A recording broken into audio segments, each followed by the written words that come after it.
In this video, I'm going to be going through how we generated an e-commerce brand £124,000 in 30 days from email marketing and how you can do the same.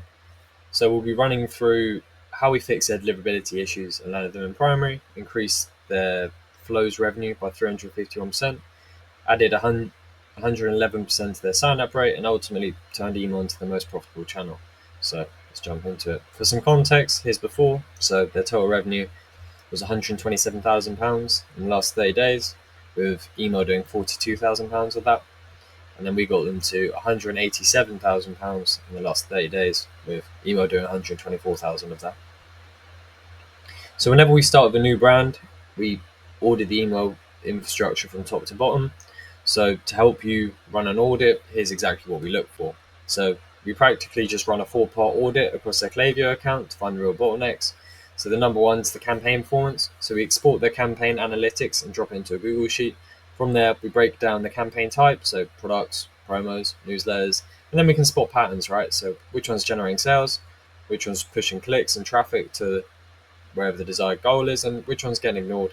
You don't need to export the analytics to do this. You can just go through manually and review the subject lines and click rates, open rates, cash generated, etc., etc. We just personally find it easier to export and do in one place. And if you are unsure on how to extract the campaign analytics from Klaviyo, literally just go onto the campaign section, click the 3 buttons here, and then select the option of export analytics. Next is going through the flows. So breaking down flows is pretty simple. Just go into the selected flow. Again, put all this data into a Google Sheet. Go into the flow, note down each autoresponder, and break it down. So by autoresponder, I mean individual campaigns in that specific flow. Your main thing to look at is, of course, click rates and cash generated. So is traffic getting pushed to the desired location, and are you making money from it? But super important thing to note is the deliverability side of things.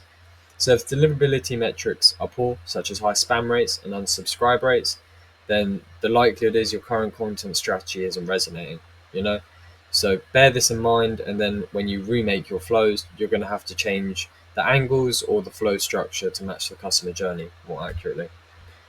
Moving on, we then go to deliverability health. So this specific business had a 30% average open rate across board, which is a red flag. The Klaviyo deliverability dashboard can give you an okay view on this, but you're going to need to go a bit deeper than that. So to go deeper, we'd recommend setting up Google Postmaster to see real data. Klaviyo, and well, it's not just Klaviyo, any ESP, so Omni, Send, MailChimp, etc.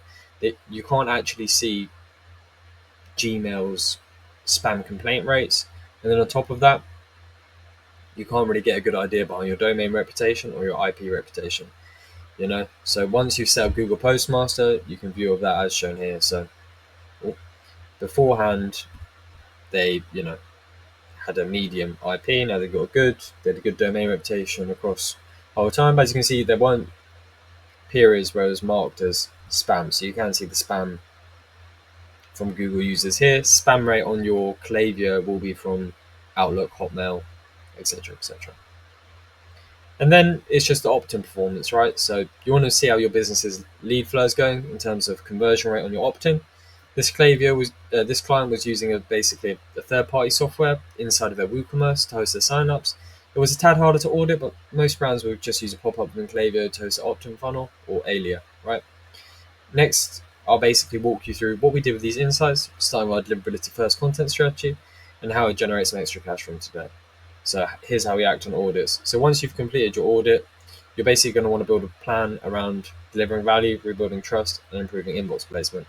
So this specific business was sending one campaign a week, and that one campaign was always a discount or a sale, So we replaced sales-heavy sends with just nurture campaigns. Instead of hammering the list of promos, we launched plain text story-driven nurture emails with recipe-driven engagement-focused designed emails. So you want to send plain text and designed. If you just send one or the other, it can get quite repetitive, more so with design than plain text. But even though these nurture emails don't slam discounts and their primary objective isn't to generate cash in the short term, they do still generate cash, right? You just need to find a problem, make an email that's helpful about that problem, and then tie your product as a solution in the close. So as you can see here, these weren't actually going to make, like their objective wasn't driving cash, it was building a relationship with the reader, but they will still generate cash. So yeah, the most important part is it builds goodwill with the reader and raises engagement before any major ask. So when you do run your sale, it will be way more effective.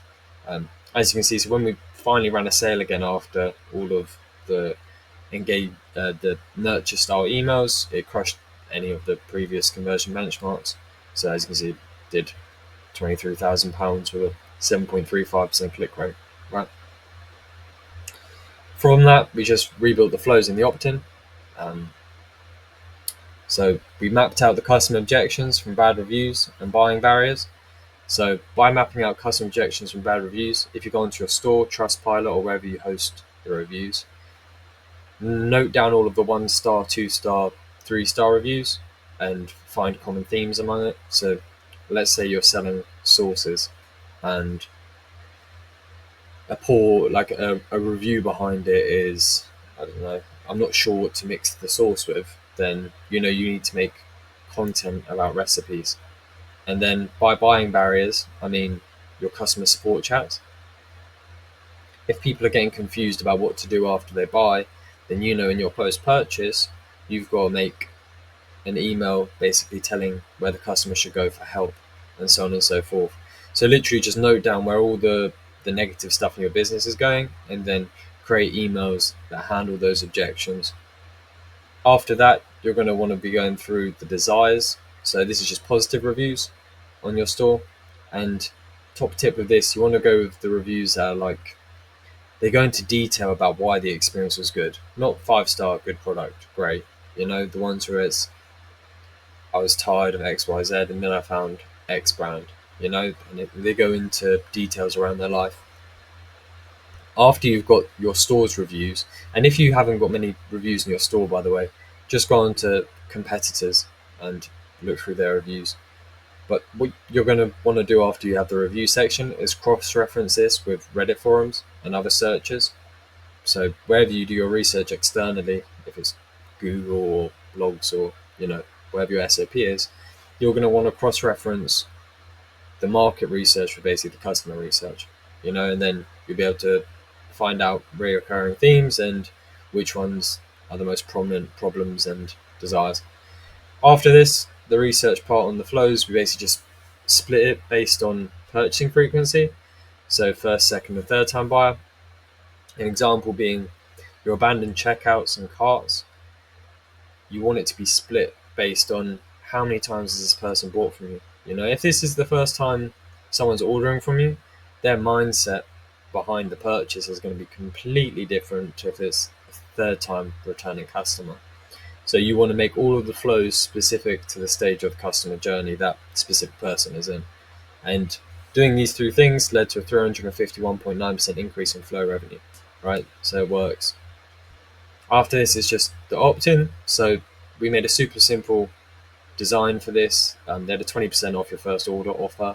There was no need to make something complex or entertaining, as this business's customer base is mainly 40-year-old parents. The reason I mention that is, say you sell, I don't know,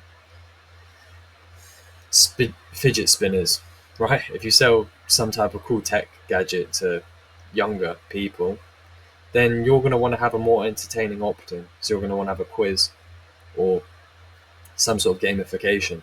When selling to older brackets, you want it to be as simple as possible. So here you've seen, subscriber growth, boom, up 111%. And then we increased the send frequency, but safely. So the client was sending once per week. We then tested twice per week and then 3 times per week. We were focused on delivering actual value and strategic emails rather than constant discounts. This resulted in spam complaint rates dropping and unsubscribes, while revenue from total campaign send went up. So as you can see, spam complaints down 26%, unsubscribes down 36.8%. When sending more emails, that shouldn't affect your readers. Sure, you will drop some people from it, but the main thing you want to keep an eye out for is if you're sending barely any emails and there's still high unsubscribes, and the content you're sending obviously isn't resonating. The frequency is not the problem, it's just the message within the email. So 6 lessons to generate 6 figures. or in other terms, what you should steal from this little presentation. So goodwill over discounts. You don't want to bombard your list with promos. You want to build trust first, and then when you do run a sale, it'll hit way harder. Deliverability is your foundation. So if you're not inboxing, you're not selling. You can make the best email in the world, but no one sees it. Well, it's useless, you know. So fix your domain health, clean your list, and then let the good engagement metrics improve your placement. So if you have good open rates, good click rates, over time, ISPs such as Gmail, Yahoo will note this, and then they'll deem your email as important, therefore putting you into primary instead of promotion or spam tab. More emails does not equal more unsubscribes. As just shown above, we tripled the send volume and unsubscribes went down. So the frequency isn't the problem, it's just irrelevant content. That is the problem. Objection handling and flows equals free money. So most brands ignore bad reviews. We turn them into email angles and preemptively build trust. So this is probably the actually biggest takeaway from the whole video. But all of your marketing angles and marketing message should be based on facts and campaigns, facts and research.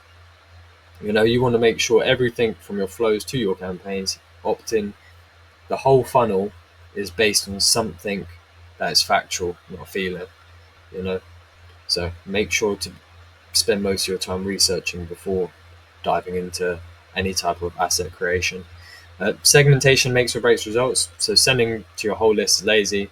You want to segment it based on engagement and ramp up the volume once you see higher open rates or for a big sale. And if you are mailing your whole list for a big sale, definitely remember to remove, don't send to segments such as people bought in the last few days, bounce people, unsubscribe, marked as spam over all the time, so on and so forth. So exclude negative segments.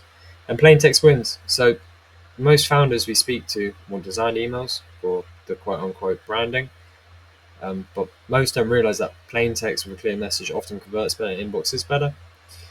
That being said, you do want to send designed as well. So there's a balance between sending designed and plain text. But when you send both, what you'll find is you kind of create an entertaining flywheel for your customers, so they won't get bored of your content.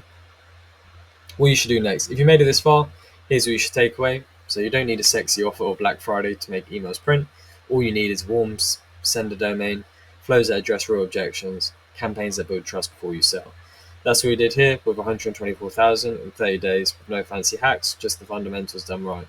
And if you happen to own an e-commerce business doing over $75,000 a month and want help building this type of system and structure for your brand, or just want me to audit your business, your email setup, I've dropped a link below, audienceflow.io. Click on there, you can learn more. And yeah, I hope you guys found this helpful.